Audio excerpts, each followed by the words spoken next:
Well, hello, everybody. I hope everybody's doing okay. Hopefully we'll get some more people to join us in there. You should be able to unmute yourself and start the video if you wish to start your video. Otherwise, everyone's going to stay muted until you want to ask a question throughout everything. If you can't use your audio, just by all means use the chat window, and you could always add a little bit, like a little thumbs up or a hand saying, wave your hand, so that way I know that you need to ask a question.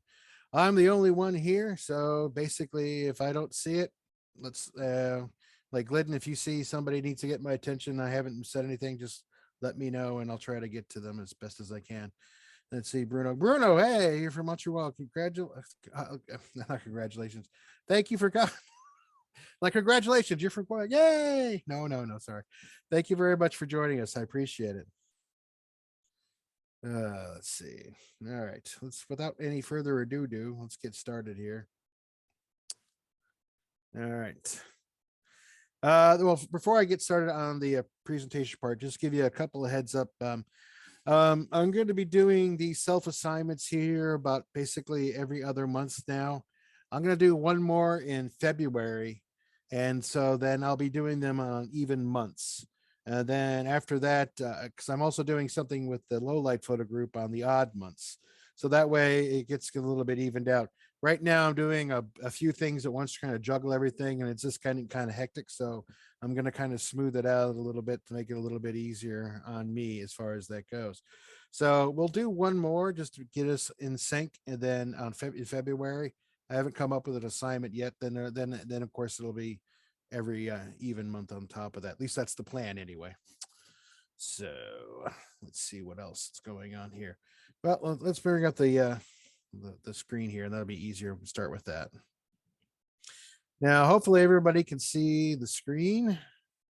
I got to turn my little spotlight on here, and we'll get started.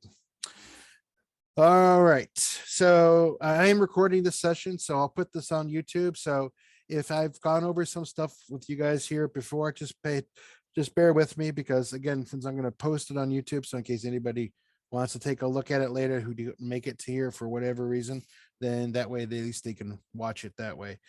I've been trying to also stream this on my Facebook chat page at Photodono, but unfortunately it just hasn't been working out as well as I had hoped. So again, I'll be posting that video on my YouTube channel, and then I'll just post it on my Facebook channel, Facebook page. That way you can see it there as well. Oh, I got the year wrong. Apparently we're starting in 2021. So there's one fix I got to make on this now. So, but let's move on from there. All right, hang on. I got to admit somebody in here. So if anybody's interested in following me, in some of these things, or haven't met me before, my name is Donovan. Everyone's been calling me Dono or Photo Dono. I'm currently obsessed with the Milky Way, and when I'm not making things, I'm the director here at Johnson Photo Imaging in Bradenton, Florida.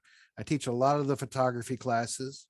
You can find out more about me at Photodono anywhere pretty much on the interwebs, or www.photodono.com. This again, one of the pictures I've shot over the last couple of years. This is down in Big Cypress at Kirby Stoddard Park. It's a very well-known spot where people go out and do some stargazing and photograph the Milky Way, and also venture into the swamps in the dark if they want to do that. If you go to my website, you click on classes and workshops, this will give you also a list of some of the events that I'm teaching as well as hosting. You can also, of course, find all these things also at Johnson Photo Imaging at jpiphoto.com/about-classes. If you want to follow some of the antics that I do with some of the Instagrams and Facebook page, I also host the JPI in Focus on Facebook and Instagram. You can always go to @JPI in Focus, basically JP 2 eyes in focus. A couple of things that are coming up, especially if you're in the area, you want to stop by in the store this Friday. We're gonna have a demo day with Brett Wells from Sigma. He'll be here. all day Friday. And then on Saturday, we're going to do a photo walk at Robinson's Preserve. It's going to be a lot of fun. Again, you can find out more information over at jpiphoto.com, or just again, head over to my page as well. The following weekend, for you Canon shooters out there, we're going to have Jeff Leinbach, and we're also going to have Scott Diusu from Canon here as well. So we're going to have a Canon demo day again on Friday and a photo walk on Saturday. Yeah, well, not quite a photo, it's a field trip. We're going down to the Venice Rookery. If you haven't been to the Venice Rookery, you know it's not really quite a big place to walk around. So, but it's an area to walk around, but it's not like a bunch of trails and stuff like that, like Robinson's Preserve is and stuff like and that stuff. And then after that, I'm going to be doing a photo walk up at Bok Tower in Lake Wales. So if anybody's interested in that, again, you're more than welcome to check that out at your own discretion.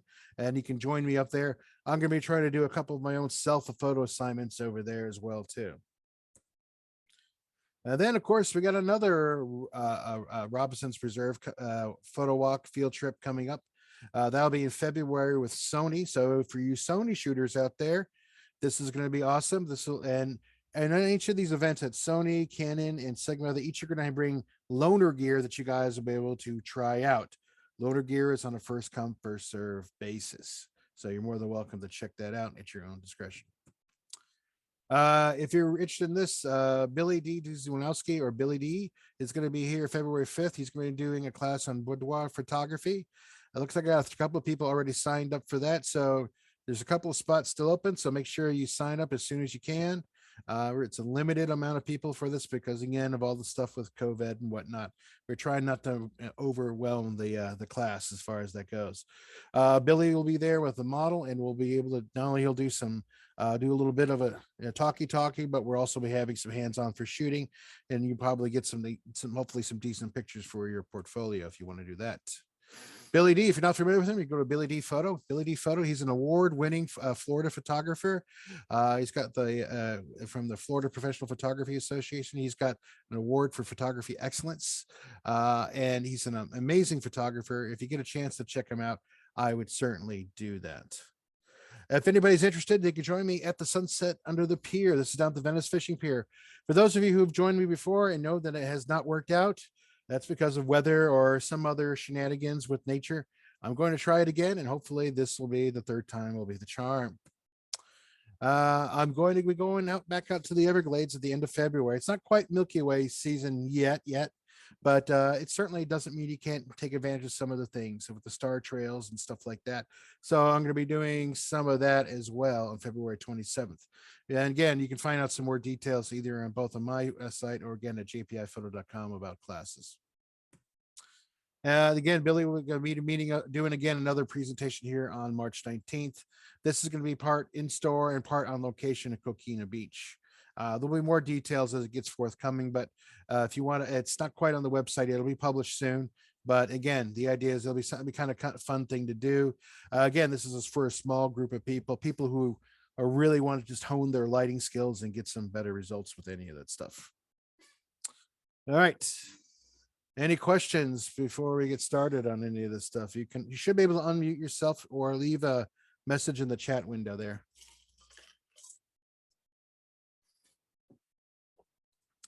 I'm going to look at no. All right.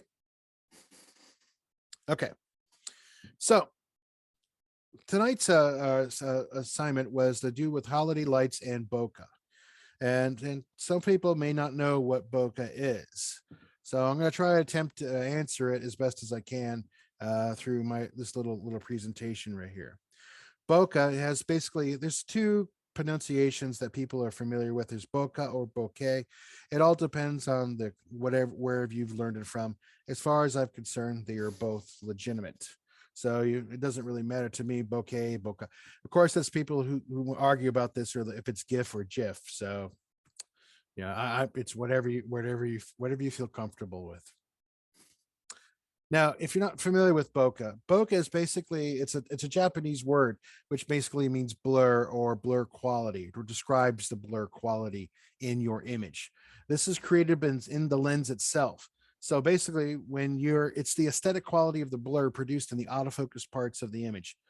So if you're looking at your picture and look at the soft parts of this autofocus parts and you see little circles of light, that's what it is. Basically, it's the parts that are outside the depth of field, and the shape is defined by the aperture and lens aberrations. So it's also, again, one of the things that's also too, it's also most often visible in the background's highlights. Okay.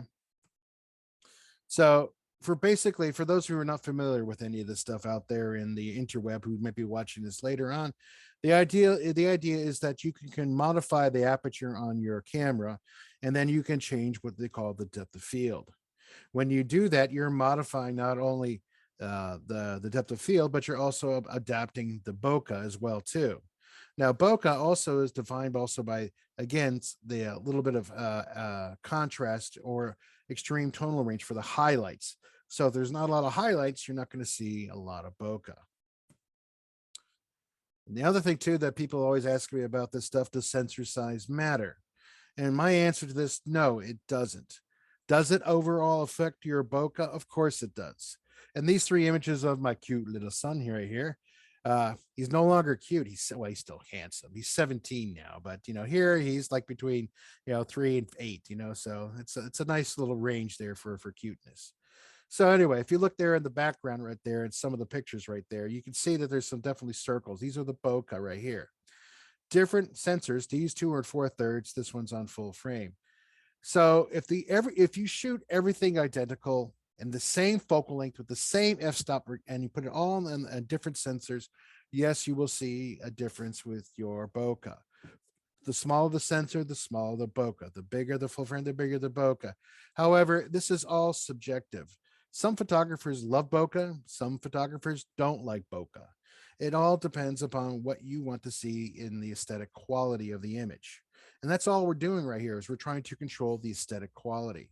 So again, when you're shooting pictures and you like to see bokeh, then by all means put as much bokeh as you can in there. But what you're going to have to do is you got to have to play around with distance between the subject and the part that's out of focus. And you got to kind of pay attention to all that stuff.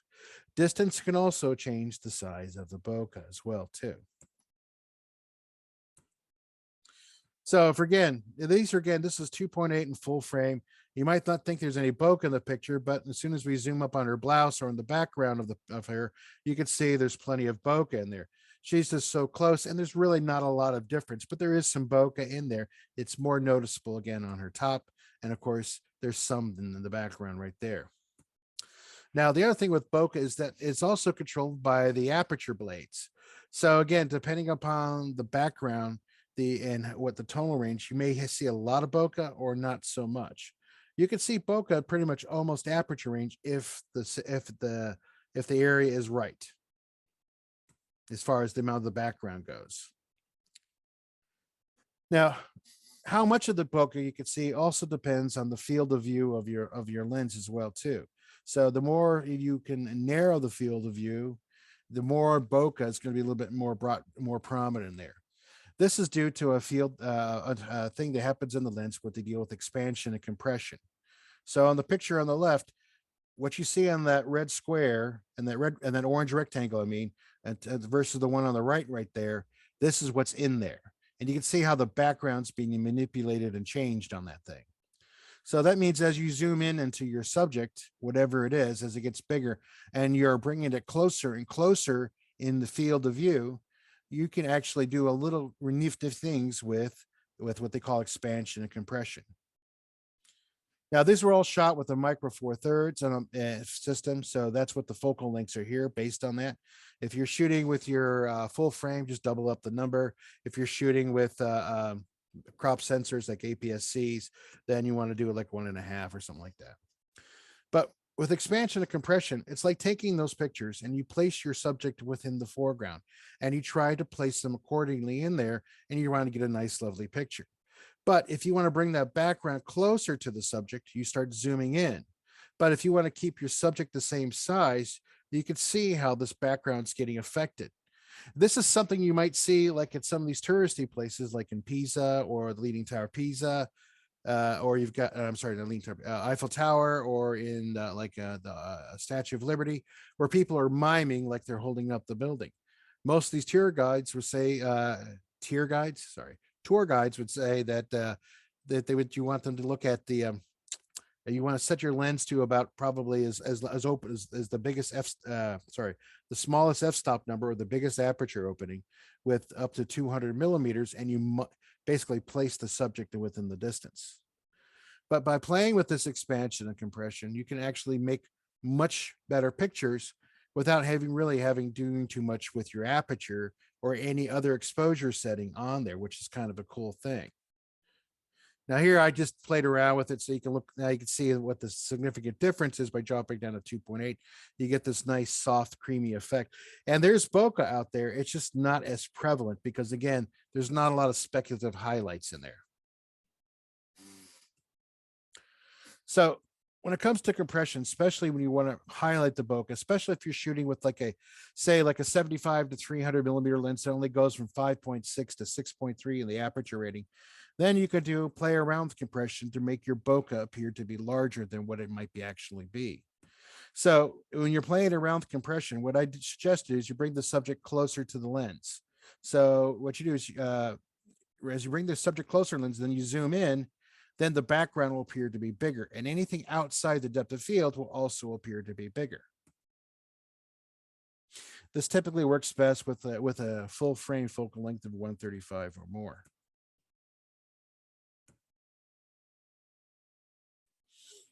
Now, with this particular part, with this one, and don't worry, for those of you who brought some pictures to share, we'll do that here at the end. So just bear with me for just a few more moments here. So on this particular picture right here, this was shot when I did a little holiday photo walk down downtown Venice. This is at the Venice fountain down there. And I shot this at 2.8 at 1/4 of a second at ISO 200. Again, this was my micro 4/3. So this is the effective focal length, 18 millimeters for that one. So you can see there's some definite bokeh on there. So again, the idea with bokeh is basically if you can get the aperture open up as wide as you can, or use the smallest f-stop number, and you can get enough separation between what's in the foreground, the subject, and the background, that bokeh is going to really pop out and be a little bit more pronounced. Same thing with like this. Here we did a portrait in the studio, and you can see we got some really interesting bokeh in the background behind her right there.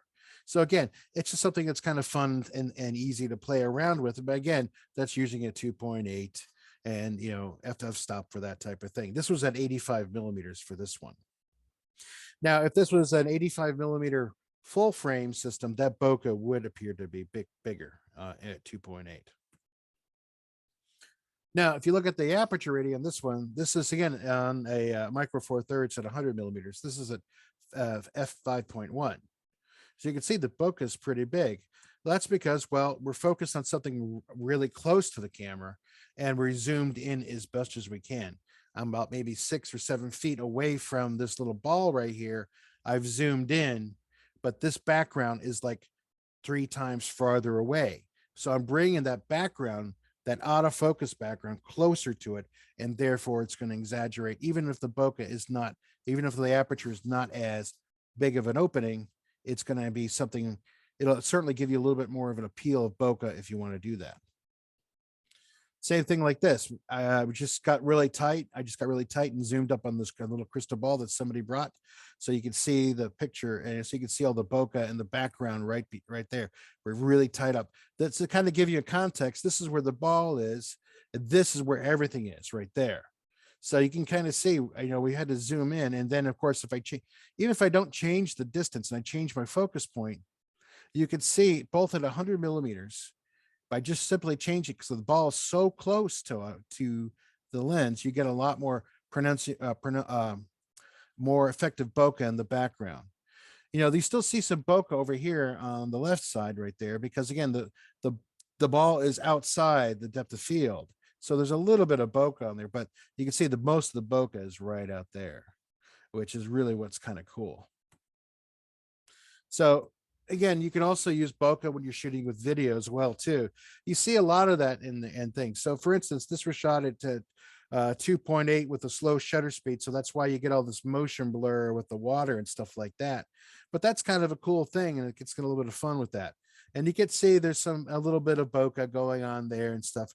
But the wider the angle and the closer you are to it, the less of a difference you're going to see in it. You need a lot more separation between your subject and the background to get the bokeh is bigger if you want to do that. And of course, if you can zoom in, even better. So, excuse me. So these are some of the edits that I did working with my brother's family. I took them down to Venice to shoot with some of the holiday stuff. So this is my sister-in-law, and I shot some pictures with her in there. And basically, you can see I just did a couple of quick little edits here, nothing too fancy. The bokeh is pretty much there. It's 2.8. The background's definitely far enough away. It's definitely outside the depth of field. You got some nice crisp bokeh there. The other thing too, if you notice right here, if the bokeh is more octagonal like it is right here and over here, that's basically showing that my aperture blade is more octagonal. If you have an aperture that's more round, you'll get more round bokeh. If you want to get or even really more creative with your bokeh, you can actually stick small objects in front of it, and you can see it through there and look through it. It's really kind of cool. Now in this one, again, I'm shooting this at 2.8 and I'm zooming in on the picture right here as best as I can. I'm getting some bokeh back here, some bokeh right there, and that's fine. But I wasn't too keen with all the yellow light, so I just basically made it black and white, and I got rid of a few distracting elements in the picture. So that way I got hopefully a nicer looking picture as a result of it. But you can see there's still some different bokeh going on in here. By making it black and white, it's a little bit more pronounced. At least I think so in this particular one. Now, on this particular one, there's some definite bokeh going on there. The background's definitely super far away from these guys. I'm as close as I can to. They're as close as they can to me on the lens, so I can zoom in, so I keep them fully framed. The only thing I didn't care for this in this particular picture is that when I shot it, I didn't really pay attention how far away she was, so I just did a little Photoshop edit there. You might notice that between the background and here, that the background is much softer. That's to hide any mistakes that I did in the editing. So things like that. So I just made the background a little bit softer. And there's ways you can even make your bokeh even more pronounced with different types of software. So again, this is the picture I shot of my nephew right here. And when I'm doing this right here on the right hand side, I'm using a variety of different pieces of software to enhance the bokeh effect, because this is at 2.8 over here. And I'm shooting from up, looking up into him. There's still not a lot of distance between him and the hair. I'm not going to get that pronounced bokeh effect right there. I can only go to 2.8, on the aperture rating on this one. So I basically am digitally manipulating the image on that particular thing. And the way I'm doing that is I'm going into Photoshop, or I use Luminar AI to help do all that stuff. So let me take you through this real quickly for this one.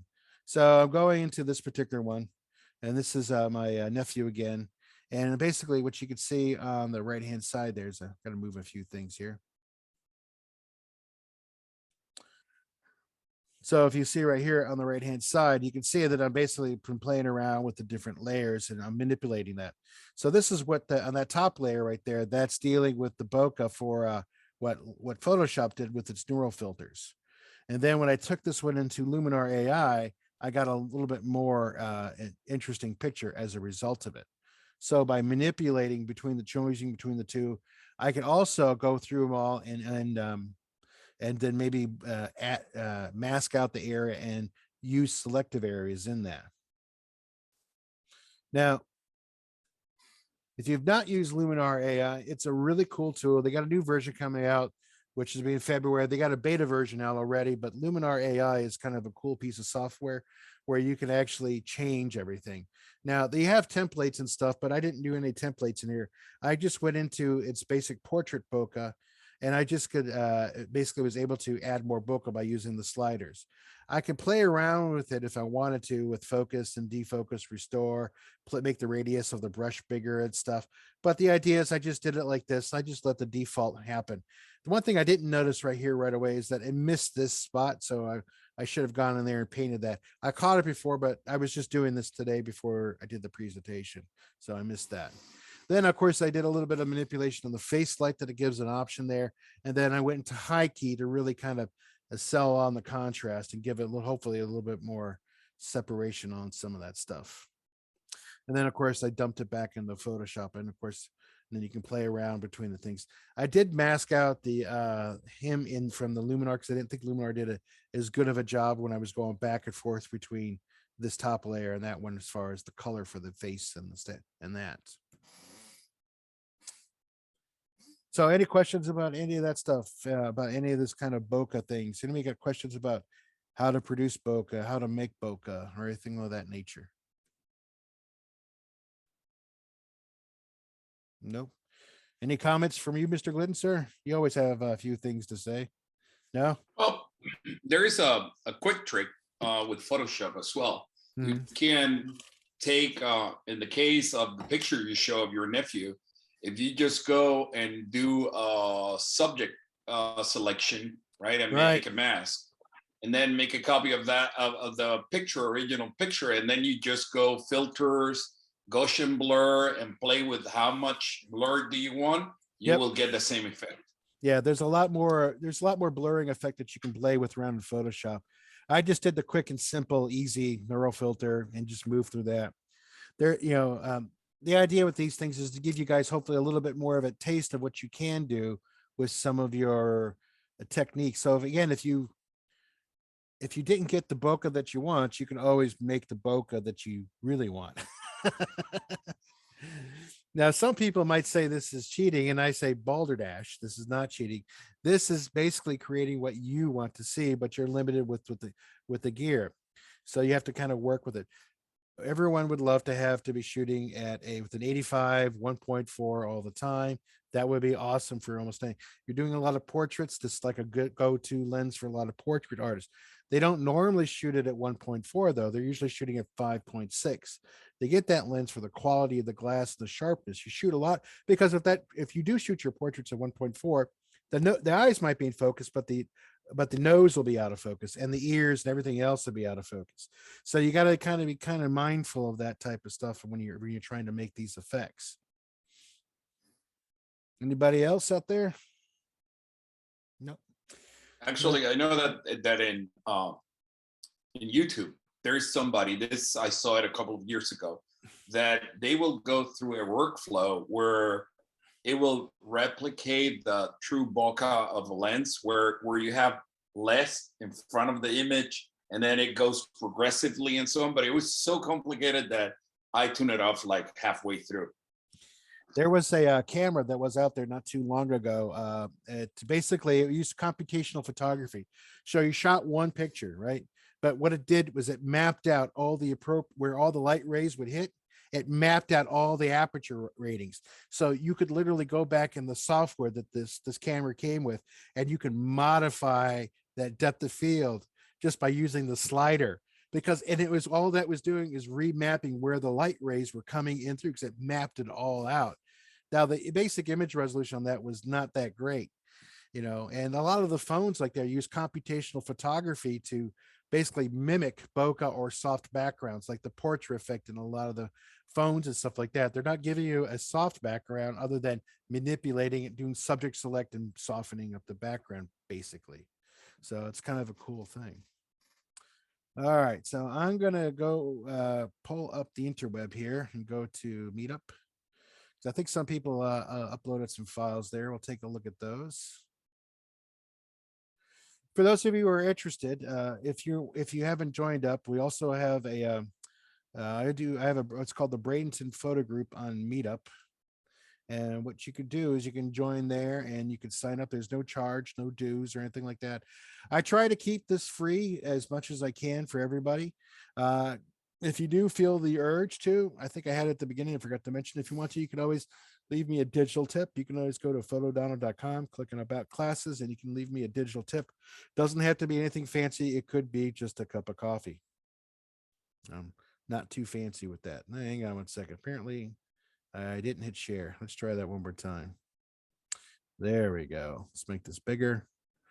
So this is the Bradenton Photo Group. Again, this is the page on Meetup right here. I know some people uploaded some pictures on here. Some of you might recognize from some of the holiday photo walk. Some of them are a little bit different. So I'm going to go in here and dive in. And I don't think everybody's here who shot the pictures. Oh yeah, but you're here. That's Glidden. You shot that one. Oh, I remember. This was that seahorse there in Venice, wasn't it? That's right. That's right. Yeah. That's cool. Oh, yeah. So what lens were you using when you were shooting all this stuff? I believe that was shot with my 24 to 105 That's cool. RF, and I think that's the lowest it goes is f4. Yeah, four. Yeah, All right. So you were fairly close to this, and again, that was fairly far away from you that's on right. that, right? Yeah, Yeah. All right, that's cool. All right, let's me blow this up here. That's you again, I believe, right? that's me again. Yes, Yeah. I liked it. and yeah, go ahead. I was gonna say I liked it. I shot that, but I was hand holding it, and of course it's really camera shaky because the low. It was such a low lighter. I was trying to get by with just not using the tripod, but that was a bad mistake. Well, I like this picture because number one, you get that bokeh effect in the back, and Right. again, it's an f4 lens, so not big bubbles in the back. But I love the stickers floating on the window Yeah. that it looks like graphics that I added to the image. Yeah, that's really cool. Yeah, I like that a lot. It might be kind of cool to basically make some let me get this here as well. Yeah, maybe if eventually to do a little bit of jiggery pokery back there, but I really like how that looks. It just was such a unique effect when we were walking by there. I just thought that worked out really well. Yep. Yeah, yeah. So yeah, like you said, it's just the area right here that just when I was shooting, it kind of bugged me when I was working. I was like, there's gotta be a way of doing that. And I was like, well, that's why the good Lord invented Photoshop, right? Well, I have another picture of that one, but is wider, and I prefer this one that it was Right. tighter shot. Yeah. Let's see. We got the next one up here. I think we go up here.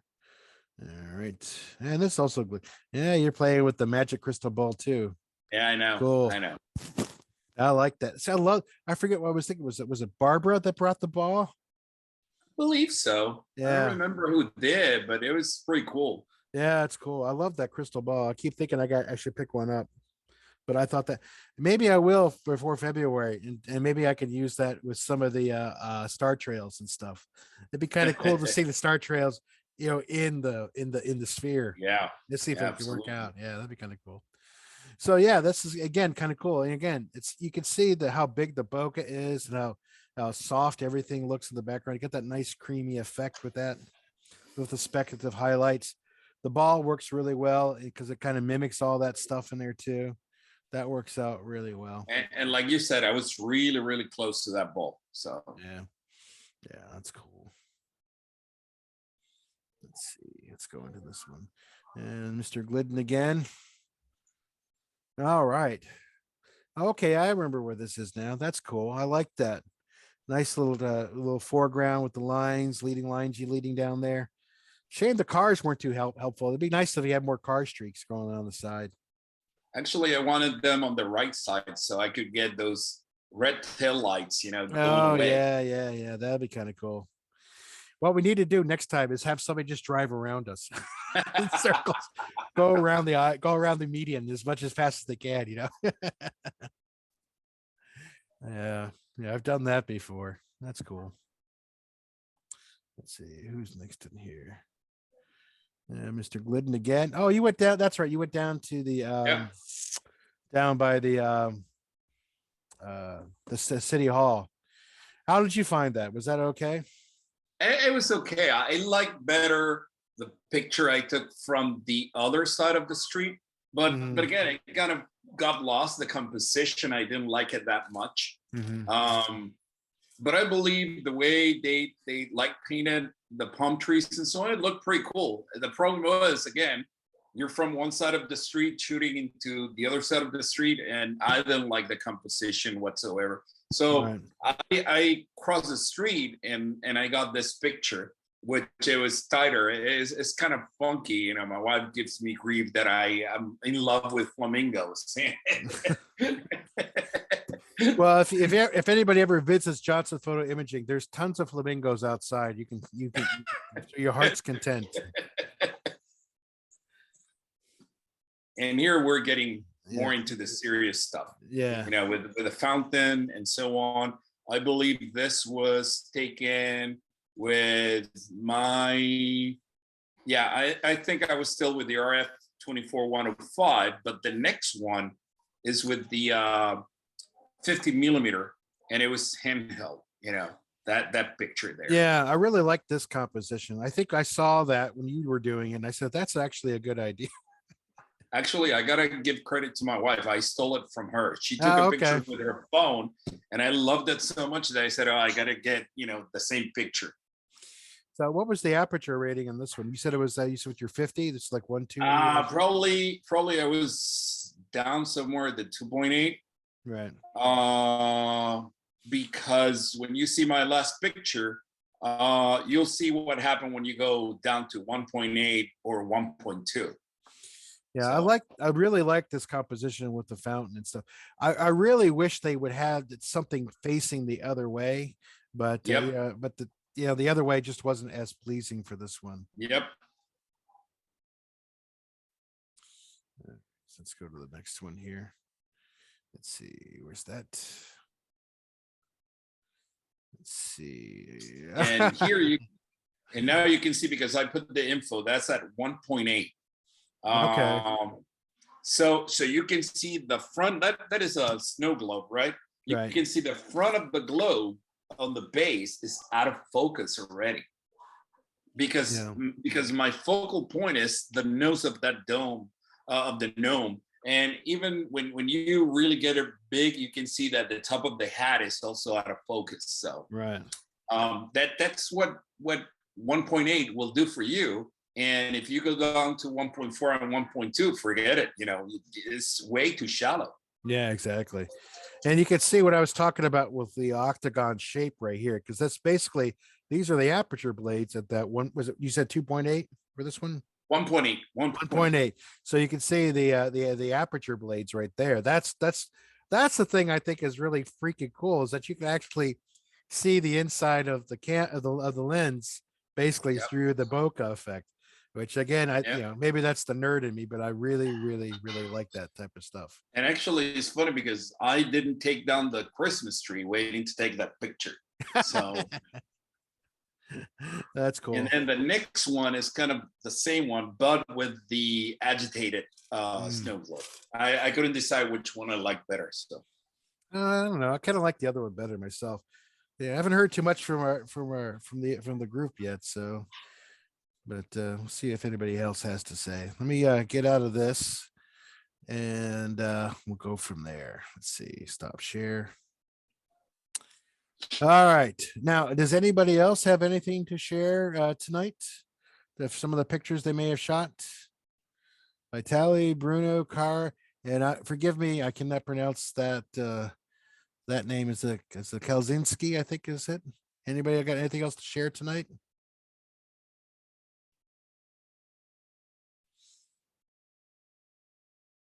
All right. Well, listen, guys, I hope you guys did get to enjoy part of this presentation. This one's kind of a short one right here because, again, when I do these self-assignment challenges, it's basically for hopefully to get you guys out there at shooting so you can try some of these things and hopefully get you outside your own comfort box. If you're just starting doing this stuff, hopefully this is a great way for you to kind of pick up on some things. None of these things, everyone's always more than welcome to make comments about about the work. Criticism, helpful criticism is always welcome in these presentations. Okay, so if there's no other things, if nobody else has any other questions, I'm going to go ahead and wrap it up here. So again, thank you all very much for joining me tonight. I hope you guys enjoyed it. I will be posting this video, so I'll be sending an email out to everybody once the video is finished and processing, and then I'll have it available there to watch via the YouTube link that I'll send you. And then, of course, I'll post it on my photo download page on Facebook. I'm not sure what we'll be doing yet on the next one in February. I keep thinking we should do something Valentine's Day, you know, and I was thinking maybe we should just riff off Billy with the boudoir photography, but I think what we need to do is kind of keep it a little bit PG, maybe something with hearts or flowers or something like that, just to kind of make it more, that way, for those of you with significant others out there, it'll get you thinking of what you could do for your significant other for Valentine's Day. Other than waiting to the last minute and running to the gas station to pick up a bouquet of flowers. Nobody's ever done that before. I don't speak from experience. No, no, no, no, no.